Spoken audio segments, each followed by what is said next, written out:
Here we are doing the experiment with application of chemical fertilizer to plant 1 and organic manure to plant 2. After 2 months, we can see the difference in the growth habits of these two plants. We will update you after 2 months how these two plants show the difference in their growth habits.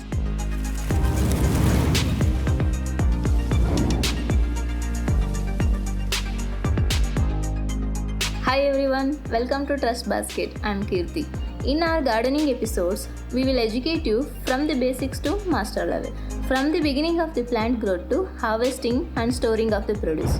If you have 1 or 2 plants or a big backyard garden, still watch these episodes to get a lot more information about how, why and when to grow and care your plants for your benefit. In our last episode, we discussed about organic matter of the soil. If you haven't watched it yet, please click on the link above to watch it first. After watching today's episode, you will get to know about what an inorganic component of soil is and what are different kinds of nutrients that play a crucial role in growth and development of the plants. Let's get into the topic.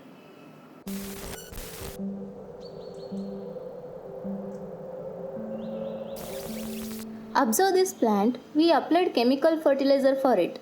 This plant is growing well and all leaves are green except for the flowering. It has failed to bear a good number of flowers even in its season. Look at the second plant. We applied organic manure for it. It is also growing well as compared to the first plant. All leaves are green and there is no deficiency symptoms. But if you see the number of flowers it is bearing, it is almost double than the plant 1. Do you have any idea for what reason these two plants are showing difference in their growth? Let's understand the reason behind it. The main reason for this is the lack of availability of all the nutrients for your plants. You might be thinking, do plants need a balanced nutrition other than NPK? The answer is yes. Like human beings, even plants need a proper proportion of all the nutrients for their healthy growth and development. When plant 2 got all the nutrients, it showed healthy growth and a good number of flowers, and plant 1 is not. That's why the classification of nutrients based on the requirement of plants becomes very important. Based on the need of the nutrients, plant nutrients can be classified as macronutrients, micronutrients, and beneficial elements. Plant nutrition can be compared with the human diet. Plants need macronutrients in a larger amounts. Here we can compare macronutrients with the rice and chapati. As we eat them in more quantities, plants also need them in a larger amounts for their growth. Examples of macronutrients are NPK, which means nitrogen, phosphorus and potash. Also calcium, magnesium and sulfur. Plants like to eat micronutrients in a small amount. These micronutrients are like sweets. We like to eat them but in a limited quantity. In the same way, plants also need them in a smaller amount for their growth. Examples of micronutrients are zinc, copper, manganese and boron. Beneficial elements can be compared with pickle and ghee. We can finish our food without these, but still we want to eat them for our taste and satisfaction. In the same way, plants also need beneficial elements to produce better quality fruits and flowers. Examples are aluminium, sodium, silicon, cobalt and selenium. In these life cycles of these two plants, again one plant is not completing its life cycle due to lack of some nutrients at the juvenile stage to enter into the reproductive stage. That's why it proves that all the nutrients are essential for a plant to complete its life cycle. There are 2 ways to supply nutrients to plants. One is by applying chemical fertilizers and other one is organic manure. Supplying nutrients to chemical fertilizers is easy, but it provides only a few nutrients to plants. These fertilizers behave like incomplete food for plants. Chemical fertilizers can be compared with protein powders or protein tablets, which provides only proteins for us.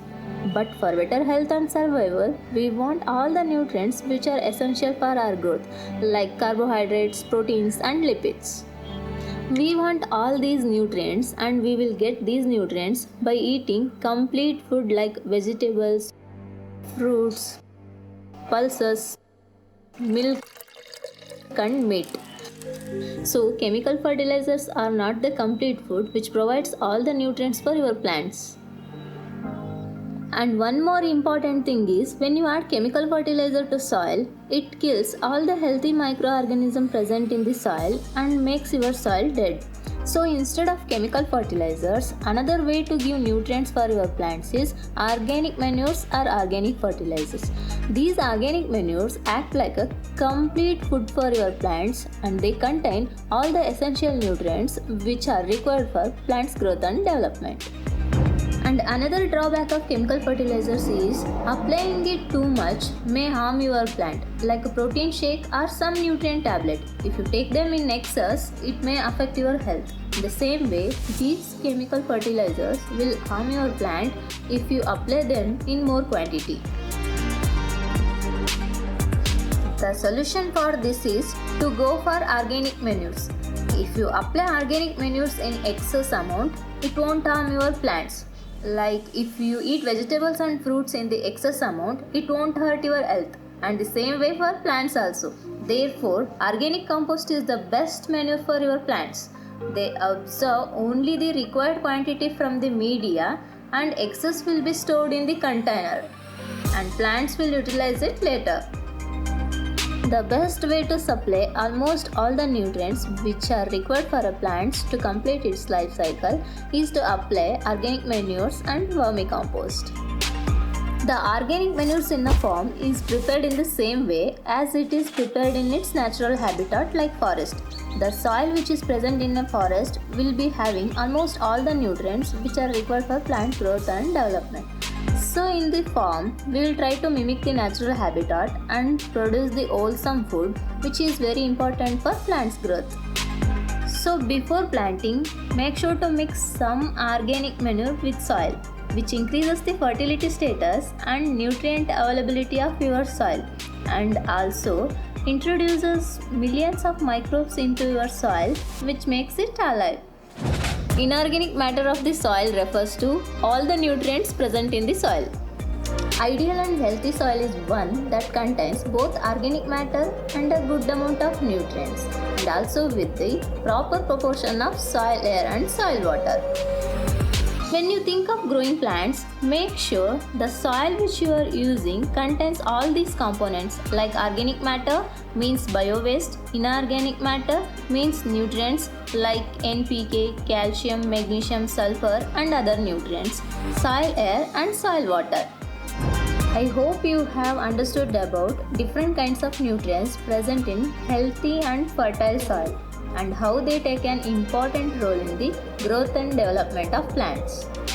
In next episode, we will let you know about what is soil air and soil water and how they take an important role in making the ideal soil for proper plant growth. Thank you for watching this video. Stay tuned. Bye until next time. We make different gardening products. We sincerely believe that our products will delight you. If you consider buying our products online, please refer to the link below in the description. If you want to know more about gardening, please like us on Facebook, follow us on Instagram and subscribe to our YouTube channel.